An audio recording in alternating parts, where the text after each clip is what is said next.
the Prime Minister of Israel, Benjamin NETANYAHU, was asked some questions.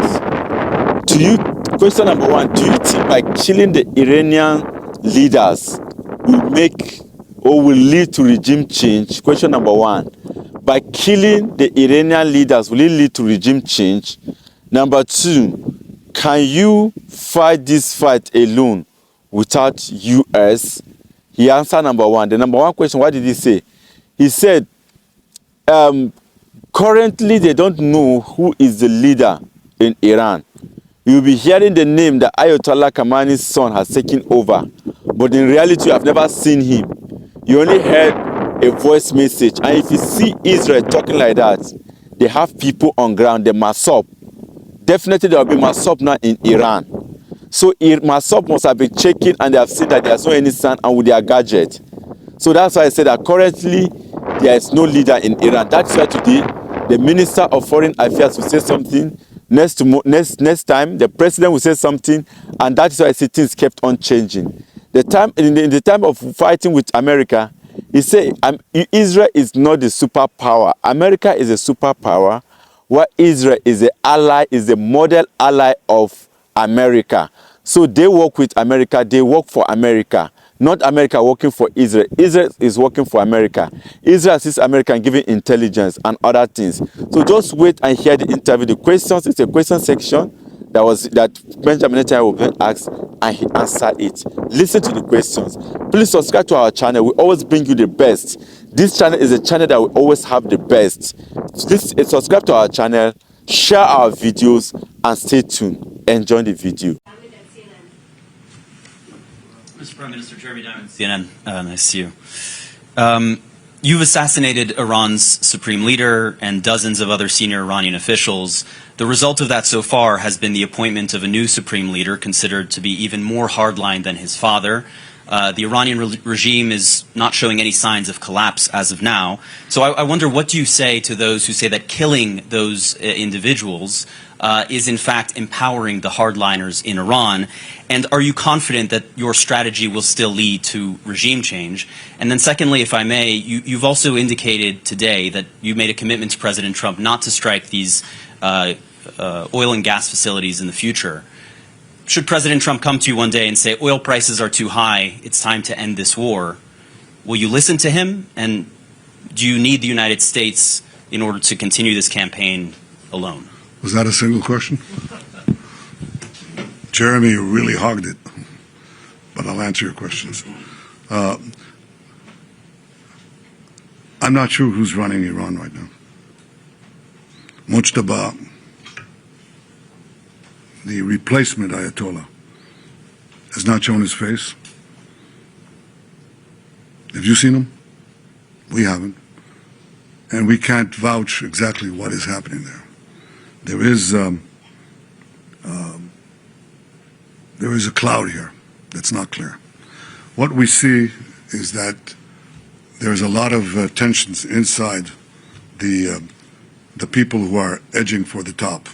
It's not a uniform position. You see that sometimes with the contradictory orders that are given. You know, they do one thing and then they withdraw it and so on. I think it's important that they know that if they think they're going to target the world, target the President of the United States and so on, they themselves are being targeted. That creates a lot of uncertainty. We've found that can have an effect. The removal of Nasrallah has never been really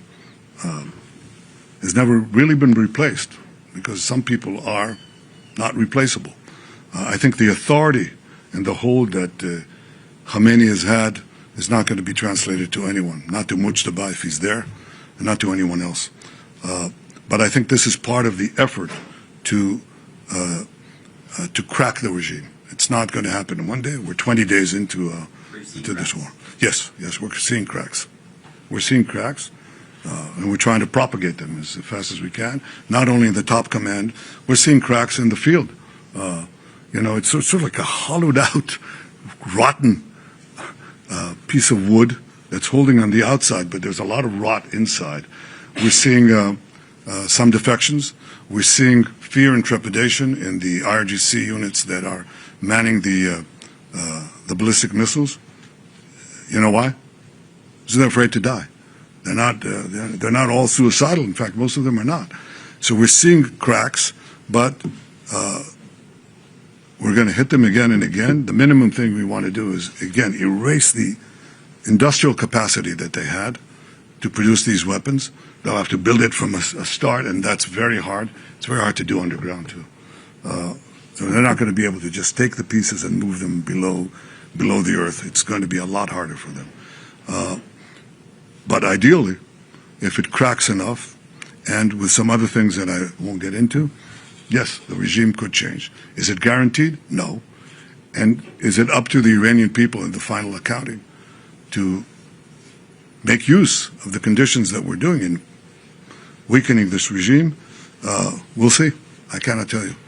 They're very brave, by the way. I don't come and criticize them in any way. I think they're very brave. I think they've suffered enormously. And the question is, will we have a meeting ground between the weakening of the regime and the rising of the people in many ways that could develop? We'll see. On the oil and gas questions, I can only tell you this. Look, I don't think any two leaders have been as coordinated as President Trump and I. He's the leader. I'm, his ally. America is the leader. Israel is, as the National Security Memorandum described us, I think a month ago, 6 weeks ago, I think, something like that. They called Israel the model ally. That's how they call it, the model ally. It's not a superpower, but America is seeking around the world, and you hear it from the speeches of President Trump and others in the administration. They say, where are you? We've helped you all these years. Where are you when we're doing something that is as important, at least as important for you as it is important for us?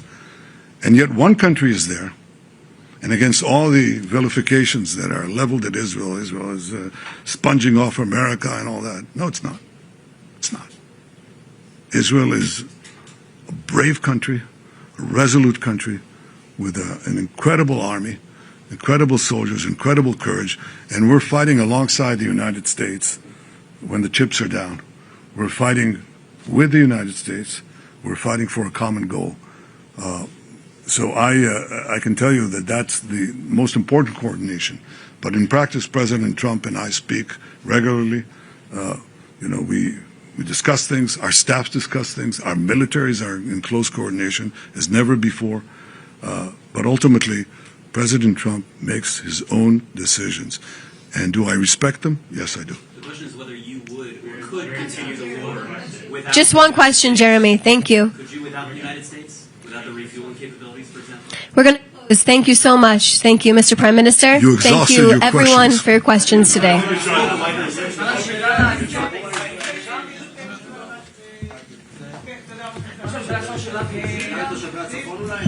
Thank you, everyone. תושבי הצפון הם גיבורים. תושבי הצפון עומדים כרגע במעמסה הקשה. כל אזרחי ישראל עומדים במעמסה קשה. אבל הם עומדים במעמסה קשה במיוחד, משום שזמן ההתראה שלהם הוא הכי קצר. ואנחנו מתכוונים לעזור להם בכל דרך, אבל בסוף העזרה הכי גדולה זה להרחיק ולהסיר את האיום, ואנחנו לא נוותר על זה. ואנחנו לא